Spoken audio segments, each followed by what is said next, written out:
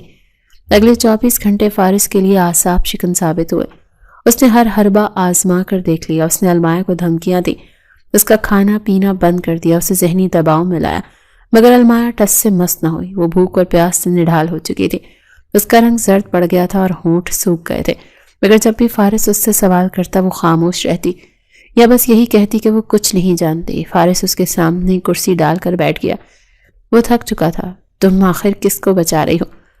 فارس نے قدرے نرمی مگر سنجیدگی سے پوچھا۔ وہ لوگ قاتل ہیں المایا، انہوں نے تمہارے جیسے کتنے ہی نوجوانوں کو برباد کیا، تم کیوں ان کا ساتھ دے رہی ہو؟ کیا مجبوری ہے تمہاری؟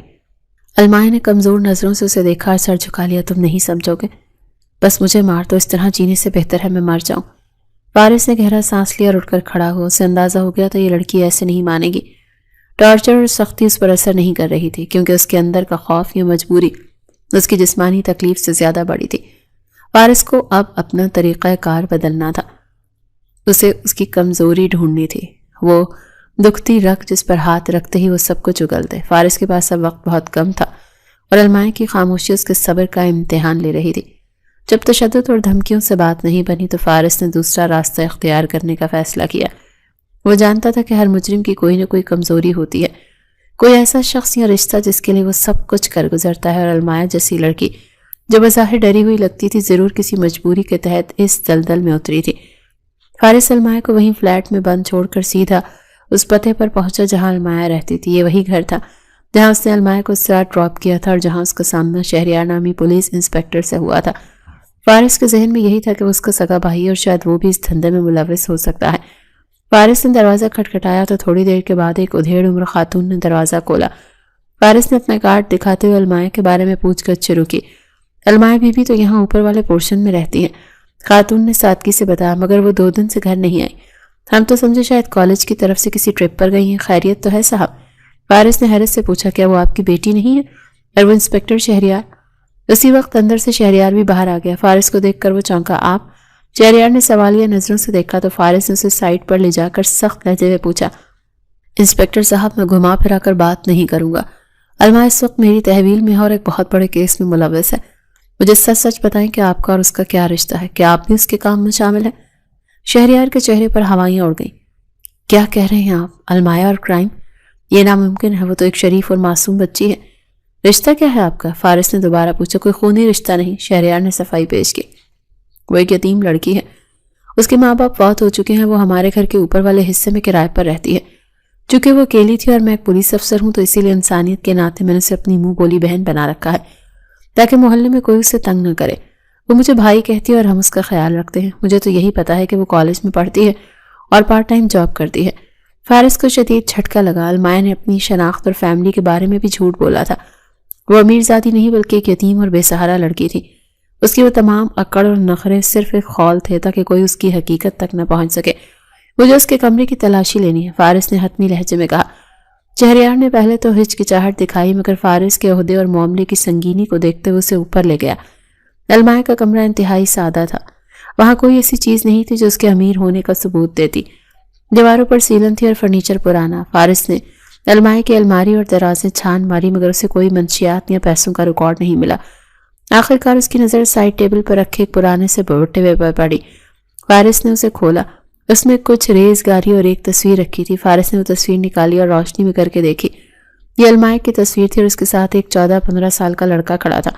دونوں بہت خوش لگ رہے تھے مگر لڑکے کی رنگت پیلی تھی اور وہ انتہائی کمزور لگ رہا تھا۔ اس کی آنکھوں کے گرد گہرے حلقے تھے جو کسی بیماری کی نشاندہی کر رہے تھے۔ تصویر کی پشت پر لرزتے ہاتھوں سے لکھا تھا، میری زندگی میرا بھائی۔ فارس کی آنکھوں میں ایک چمک ابھری، اسے وہ سرا مل گیا تھا جس کی اسے تلاش تھی۔ یہ لڑکا کون ہے؟ فارس نے تصویر شہریار کو دکھائی۔ شہریار نے غور سے دیکھا اور بولا، یہ اس کا چھوٹا بھائی ہے۔ میں نے اسے کبھی دیکھا تو نہیں مگر المایا اکثر اس کا ذکر کرتی تھی۔ وہ بتاتی تھی وہ ہاسٹل میں پڑھتا ہے، اسی لیے وہ اتنی محنت کرتی ہے تاکہ اس کی فیس دے سکے۔ فارس سمجھ گیا کہ المایا کی مجبوری کوئی شوق یا لالچ نہیں بلکہ یہ لڑکا تھا۔ شکریہ انسپیکٹر، آپ نے میری بہت مدد کی۔ فارس نے وہ تصویر اپنی جیب میں ڈالی اور تیزی سے باہر نکل گیا۔ گاڑی میں بیٹھتے ہی فارس نے تصویر کو دوبارہ دیکھا۔ لڑکی کی حالت بتا رہی تھی کہ وہ صرف طالب علم نہیں بلکہ بیمار ہے۔ فارس نے گاڑی سٹارٹ کی۔ المایا بی بی، اب تمہاری زبان کھلے گی۔ فارس نے خود کلامی کی، تمہاری کمزوری اب میرے ہاتھ میں ہے۔ فارس جانتا تھا کہ اگر وہ اس لڑکے تک پہنچ گیا تو المایا ٹوٹ جائے گی۔ وہ سیدھا اپنے ہیڈ کوارٹر کی طرف روانہ نہیں ہوا، بلکہ اس نے شہر کے اسپتالوں اور ہاسپٹلوں کا ڈیٹا چیک کرنے کا فیصلہ کیا۔ تصویر میں نظر آنے والا لڑکا ہی وہ چابی تھی جو اس پورے گینگ کا تالا کھول سکتی تھی۔ فارس کے ہونٹوں پر ایک فاتحانہ مسکراہٹ تھی۔ جب وہ اپنی گاڑی پارک کر کے فلیٹ کی سیڑھیاں چڑھ رہا تھا تو اس کے ہاتھ میں وہ تصویر تھی جس نے المایا کے کمرے سے حاصل کی تھی۔ اسے یقین تھا کہ اب کھیل ختم ہو چکا ہے۔ المایا چاہے جتنی بھی سخت جان کیوں نہ ہو، اپنے بھائی کی خاطر وہ ضرور ٹوٹے گی اور گینگ کے سارے راز اگل دے گی۔ فارس نے چابی گھما کر دروازہ کھولا اور سیدھا اس کے کمرے کی طرف بڑھا جہاں وہ المایا کو قید کر کے گیا تھا۔ المایا بیبی، اب تمہارے پاس پہنچنے کا کوئی راستہ نہیں ہے، فارس بولتے ہوئے کمرے میں داخل ہوا، مگر اگلے ہی لمحے اس کی آواز حلق میں اٹک گئی اور پیروں تلے سے زمین نکل گئی۔ سامنے کا منظر دیکھ کر اس کے ہوش اڑ گئے۔ کرسی خالی پڑی تھی، رسیاں کٹی ہوئی تھی، زمین پر بکھری تھی اور المایا وہاں موجود نہیں تھی۔ فارس نے بے یقینی سے پورے کمرے کا جائزہ لیا۔ کھڑکی کا شیشہ ٹوٹا ہوا تھا جس سے ظاہر تھا کہ اس نے کانچ کے ٹکڑوں سے رسی کاٹی ہے اور پھر کھڑکی کے راستے فرار ہو گئی۔ فرش پر خون کے چند قطرے بھی تھے جو بتا رہے تھے کہ اس کی کوشش میں وہ خود کو زخمی کر بیٹھی ہے۔ Damn it! فارس نے غصے سے دیوار پر مکہ مارا۔ یہ لڑکی، یہ یہاں سے کیسے بھاگ سکتی ہے؟ وہ فوراً پلٹا اور تیزی سے باہر کی طرف بھاگا۔ وہ سیڑھیاں پھلانگتا ہوا نیچے آیا اور عمارت کے چوکیدار سے اس کے پاس پہنچا۔ یہاں سے کوئی لڑکی گزری ہے ابھی؟ فارس نے اسے جھنجھوڑتے ہوئے پوچھا۔ زخمی حالت میں؟ چوکیدار ہڑبڑا گیا۔ نہیں صاحب، میں تو یہیں گیٹ پر تھا، یہاں سے کوئی نہیں نکلا۔ فارس سمجھ گیا کہ وہ عقبی راستے یا گلیوں سے نکل گئی ہوگی۔ اس نے اپنی گاڑی نکالی اور پاگلوں کی طرح آس پاس کی گلیوں میں ڈھونڈنے لگا۔ اس کی نظریں ہر آنے جانے والے پر تھیں، مگر المایا کا کہیں نام و نشان نہیں تھا۔ وہ ہوا میں تحلیل ہو چکی تھی۔ فارس نے تقریباً 1 گھنٹہ سڑکوں کی خاک چھانی، مگر ناکامی اس کا مقدر بنی۔ تھک ہار کر اور شدید مایوسی کے عالم میں وہ واپس فلیٹ میں آیا اور اسی صوفے پر ڈھہ گیا۔ اسے اپنی غفلت پر شدید غصہ آ رہا تھا۔ اسے کمزور لڑکی سمجھ رہا تھا، مگر وہ اس کی قید سے فرار ہو کر ثابت کر گئی تھی کہ وہ کس قدر ہوشیار اور ہمت والی ہے۔ فارس نے جیب سے دوبارہ وہ تصویر نکالی اور اسے ٹیبل لیمپ کی روشنی میں غور سے دیکھنے لگا۔ کہاں جا سکتی ہے وہ؟ گھر تو نہیں گئی ہوگی، کیونکہ اسے پتا ہے کہ میں وہاں پہنچ جاؤں گا۔ فارس بڑبڑایا۔ اس کے پاس جانے کے لیے صرف ایک ہی جگہ ہو سکتی ہے جہاں یہ لڑکا ہے۔ اس نے تصویر پر اپنی توجہ مرکوز کر دی۔ لڑکے کا چہرہ زرد تھا اور آنکھوں کے نیچے گہرے سیاہ حلقے تھے جو صاف بتا رہے تھے کہ وہ شدید بیمار ہے۔ فارس کی نظر لڑکے کے پیچھے موجود پس منظر پر گئی۔ پہلے سے لگا کہ یہ کوئی ہاسٹل ہے، مگر اب غور کرنے پر اسے ایک فولڈنگ بیڈ دکھائی دیا جس پر ہسپتالوں والی سفید چادر بچھی تھی۔ سائڈ پر ایک چھوٹا سا سٹینڈ تھا جس پر ادویات کی شیشیاں دھندلی سی نظر آ رہی تھی۔ فارس کا دماغ تیزی سے چلا۔ یہ ہاسٹل نہیں، اسپتال کا کوئی جنرل وارڈ یا کوئی سستا کلینک لگ رہا ہے۔ فارس کی آنکھوں میں چمک آئی۔ یہ لڑکا طالب علم نہیں، مریض ہے۔ المایا اسے چھپانے کے لیے ہاسٹل کا جھوٹ بولتی رہی۔ فارس فوراً اٹھ کر کھڑا ہوا۔ اگر وہ لڑکا اتنا بیمار ہے تو یقیناً شہر کے کسی بڑے سرکاری یا چیریٹی اسپتال میں ہوگا، کیونکہ پرائیویٹ اسپتال کا خرچہ المایا جیسی لڑکی کے لیے اٹھانا ممکن نہیں ہوگا جب تک کہ وہ یہ کالا دھندا نہ کر رہی ہو۔ مجھے اسے اسکولوں میں نہیں، اسپتالوں میں ڈھونڈنا ہے۔ فارس نے ایک لمحہ ضائع کیے بغیر گاڑی کی چابیاں اٹھائیں۔ رات کافی بھیگ چکی تھی، مگر فارس کے لیے آرام حرام تھا۔ وہ تصویر لے کر شہر کے سب سے بڑے سرکاری اسپتال کی طرف روانہ ہو گیا۔ اسے یقین تھا کہ المایا بھاگ کر سیدھا اپنے بھائی کے پاس گئی ہوگی تاکہ اسے وہاں سے نکال سکے، اس سے پہلے کہ فارس وہاں پہنچ جائے۔ اگلے چند گھنٹوں میں فارس نے شہر کے 3 بڑے اسپتال چھان مارے۔ وہ ہر استقبالیہ پر جاتا، تصویر دکھاتا اور مایوس ہو کر لوٹ آتا، مگر وہ ہمت ہارنے والا نہیں تھا۔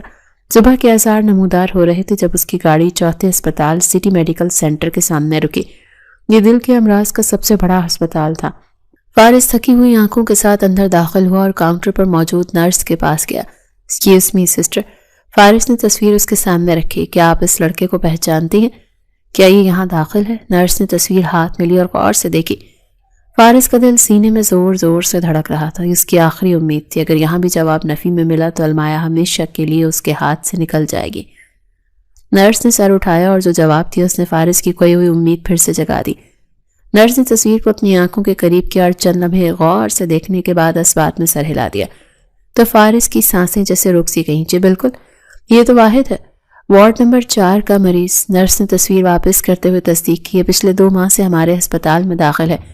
آپ کون ہیں اور اس کے بارے میں کیوں پوچھ رہے ہیں؟ فارس نے سکون کا ایک گہرا سانس لیا۔ آخرکار اسے وہ سرا مل گیا تھا جس کی تلاش میں وہ کئی گھنٹوں سے دیوانوں کی طرح مارا مارا پھر رہا تھا۔ اس نے اپنا تعارفی کارڈ نرس کو دکھایا اور سنجیدگی سے پوچھا، میں ایک تفتیش کے سلسلے میں آیا ہوں اور مجھے بتاؤ کہ اس لڑکے کو کیا ہوا ہے اور اس کا علاج کون کروا رہا ہے۔ نرس نے کارڈ پر فارس کا عہدہ دیکھا تو فوراً سیدھی ہو گئی۔ اس نے رجسٹر کے ورق پلٹے اور تفصیلات بتانے لگی۔ سر، اس لڑکے کی حالت بہت تشویشناک ہے، اس کے دل میں پیدائشی سوراخ ہے۔ ڈاکٹرز نے بہت پہلے آپریشن کا کہا تھا مگر پیسوں کی کمی کی وجہ سے معاملہ لٹکا ہوا تھا۔ یہ بہت مہنگا علاج ہے، نرس نے افسوس سے بتایا۔ اور اس کے ساتھ کون ہے؟ اس کے اخراجات کون اٹھا رہا ہے؟ فارس نے بے چینی سے سوال کیا۔ اس کی بڑی بہن المایا۔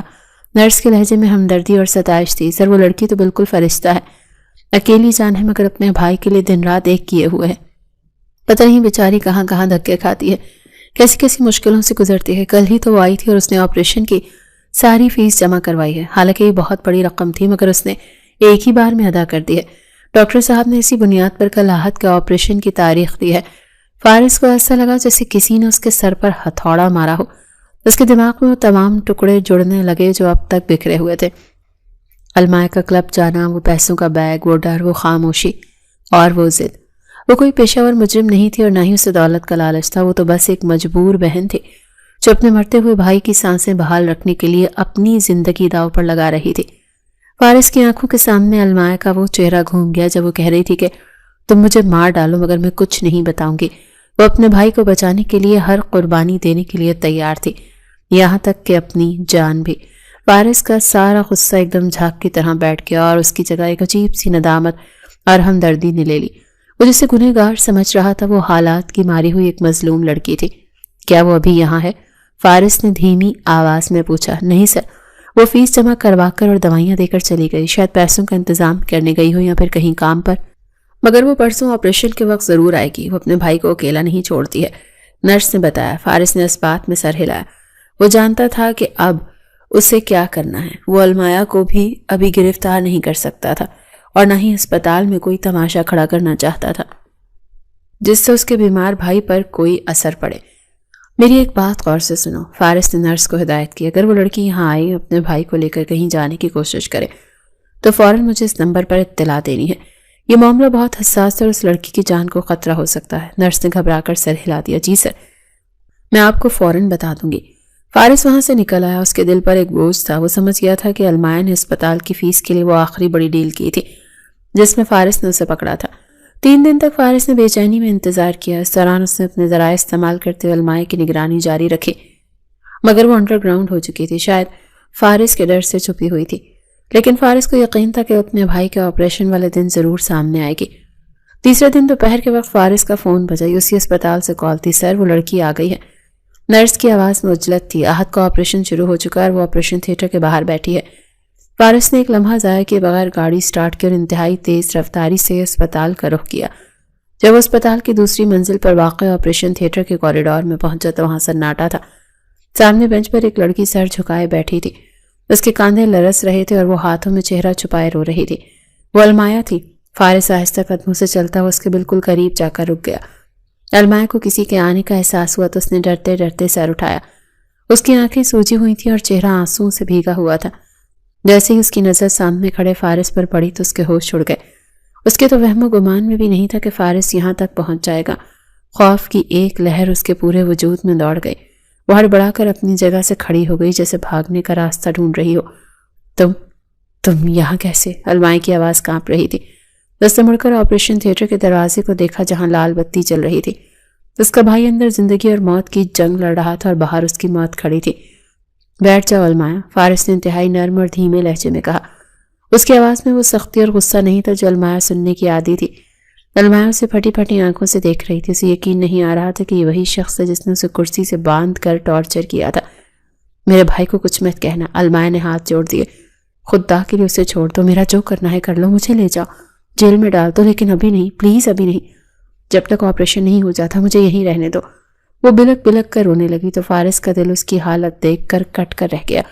وہ آگے بڑھا اور اس نے المایا کے جڑے ہوئے ہاتھ تھام لیے۔ میں تمہیں پکڑنے نہیں آیا المایا، فارس نے اس کی آنکھوں میں دیکھتے ہوئے یقین دہانی کروائی۔ میں جانتا ہوں کہ تم یہ سب اپنی مرضی سے نہیں کر رہی تھی، مجھے احد کی بیماری کا پتہ چل گیا۔ المایا حیرت سے ساکت رہ گئی۔ کیا اسے سچ پتہ چل گیا؟ دیکھو المایا، فارس نے نرمی مگر پرعزم لہجے میں کہا، اگر تم سچ بتا دو تو میں وعدہ کرتا ہوں کہ تمہارے اور تمہارے بھائی پر کوئی آنچ نہیں آنے دوں گا۔ میں کوئی عام شہری نہیں ہوں، میرے پاس وہ طاقت ہے جو تمہیں ان درندوں سے بچا سکتی ہے۔ مجھے بتاؤ کون ہیں وہ لوگ؟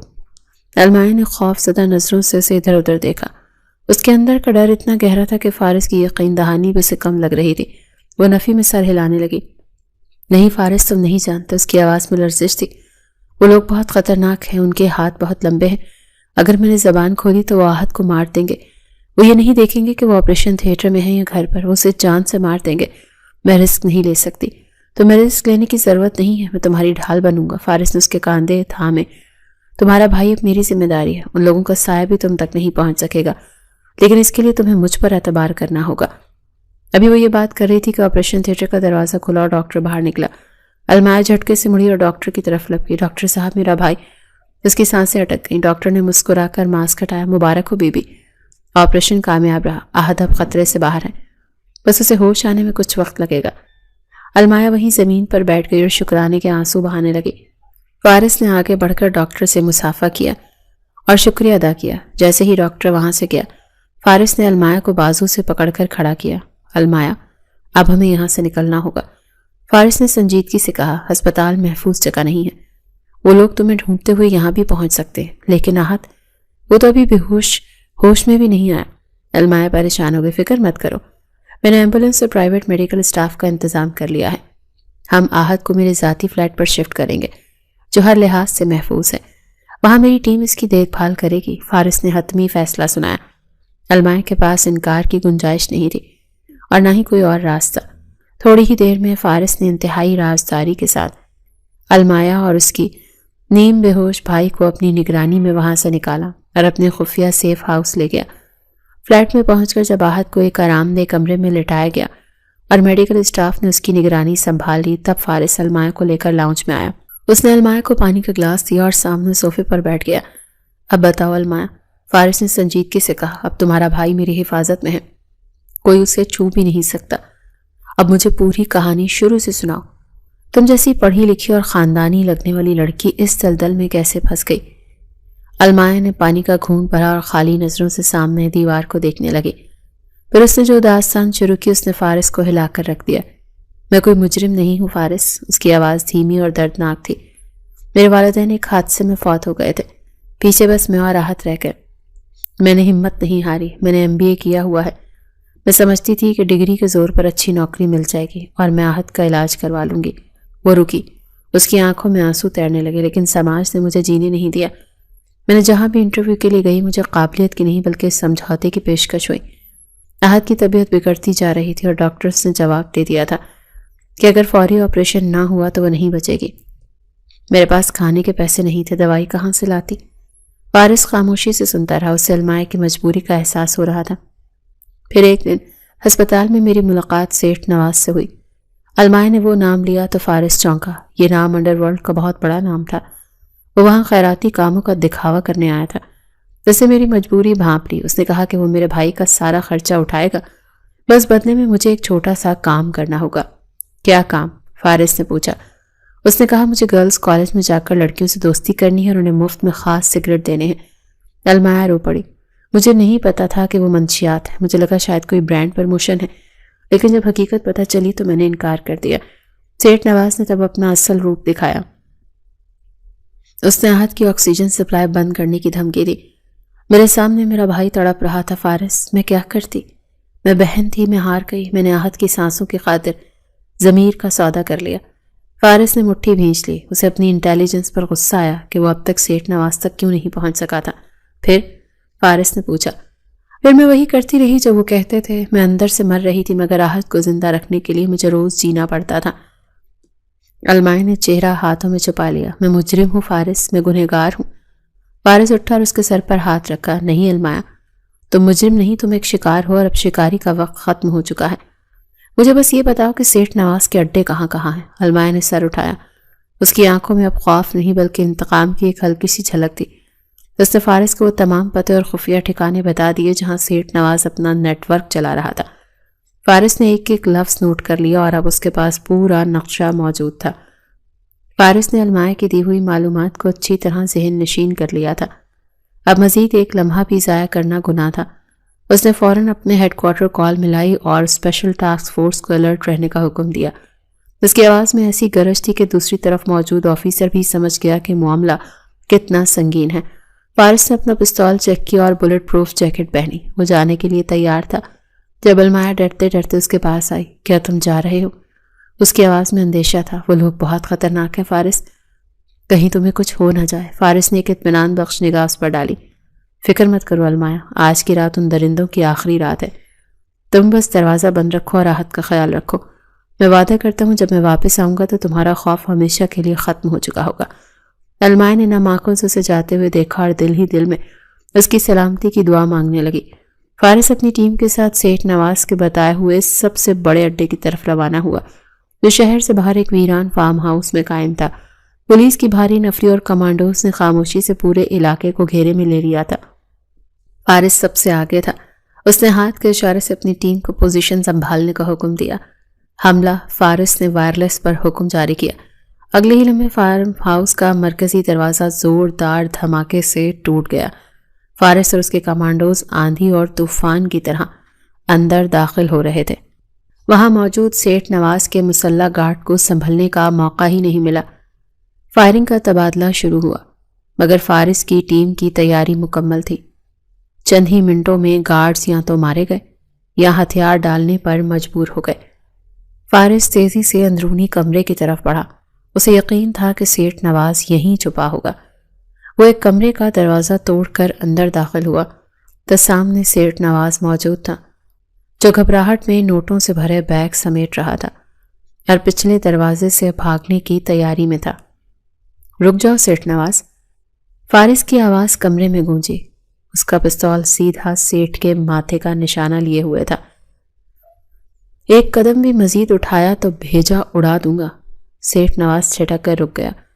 اس نے مڑ کر فارس کو دیکھا۔ اس کے چہرے پر ہوائیاں اڑ رہی تھیں۔ تم کون ہو؟ سیٹھ نواز نے ہکلاتے ہوئے پوچھا۔ تم جانتے نہیں کہ میں کون ہوں؟ تم پولیس والے میرا کچھ نہیں بگاڑ سکتے۔ میرے تعلقات بہت اوپر تک ہیں۔ منہ مانگی قیمت دوں گا، مجھے جانے دو۔ فارس نے طنزیہ ہنسی اور آہستہ آہستہ چلتا ہوا اس کے قریب آ گیا۔ تمہاری قیمت اب صرف جیل کی سلاخیں ہیں۔ میں کوئی بکاؤ پولیس والا نہیں ہوں، بلکہ تمہاری موت بن کر آیا ہوں۔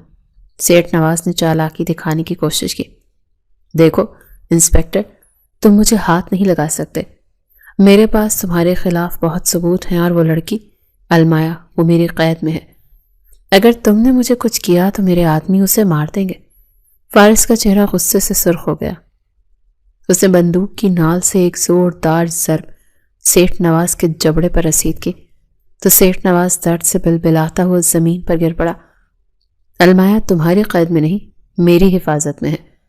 فارس نے گرتے ہوئے سیٹھ کا گریبان پکڑ کر اسے اٹھایا۔ اور جس لڑکی کو تم نے اپنی ڈھال بنایا تھا نا، اسی نے تمہاری بربادی کا راستہ بھی دکھا دیا ہے۔ آج تمہارا کھیل ختم ہو گیا سیٹھ۔ سیٹھ نواز کی آنکھوں میں مایوسی اور شکست کے سائے لہرا گئے۔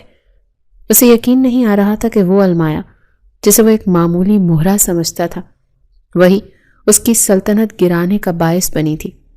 فارس نے اسے ہتھکڑیاں لگائیں اور گھسیٹتا ہوا باہر لایا۔ باہر پولیس کی گاڑیوں کی نیلی بتیاں جگمگا رہی تھیں۔ سیٹھ نواز اور اس کے پورے گروہ کو گرفتار کر لیا گیا تھا۔ وہاں موجود منشیات کا بھاری ذخیرہ اور کالا دھن برآمد کر لیا گیا تھا۔